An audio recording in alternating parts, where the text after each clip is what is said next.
And also, I would disagree about the extra-biblical data. I think we do have extra-biblical data for most everything.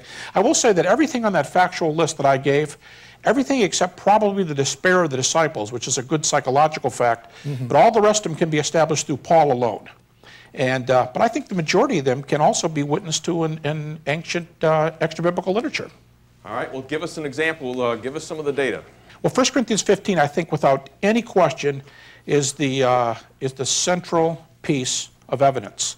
And that's from the far right to the far left. I mean, I remember being reviewed by a radical, pretty radical scholar, I think to the left of Tony, who said Habermas doesn't have any good evidence for the resurrection except 1 Corinthians 15. And I think you can't say that and disavow the resurrection, because 1 Corinthians 15 is incredible data, written by Paul, very early, 55 to 57 AD, but more importantly in verse 3 of 1 Corinthians 15.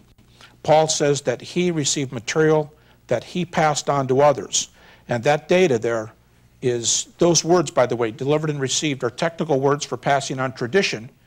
And when you piece this together, it is most likely that Paul received that material in Jerusalem from Peter and James. Now that, according to Paul's own account in Galatians chapter 1, verse 18, where the word he uses shows that he played the part of the investigative reporter, and the immediate context before and after is the nature of the gospel. So I think that we have Paul being converted 1 to 1.5 years after the cross. That's the date critics use. 3 years later, he goes to Jerusalem. So we're talking 35-ish AD, if we use a nice round year, 30 for the cross. 35 years, 35 AD, 5 years later, he gets this material from Peter and James. So as ancient history goes, this is a very, very early move. And what was the key thing that Peter gave to Paul that he recorded? Well, it seems that from Peter and James, Paul got this list of appearances in 1 Corinthians 15. And by the way, besides Paul, Peter and James are the only two eyewitnesses named by name in Paul's list in 1 Corinthians 15. So there's a fairly tight network. And when we look at ancient history, I mean, I think of the German critical historian Hans von Kampenhausen, who says in 1 Corinthians 15:3 and following, we have material that meets all the standards of historicity that could possibly be applied to an ancient text. And he's fairly far over on the left. So, I mean, I'm sure Tony doesn't believe what Paul's saying, but I'm saying that we have this from a very early time, and I think that's very, very important. Tony, what do you think about this being eyewitness stuff then from Paul?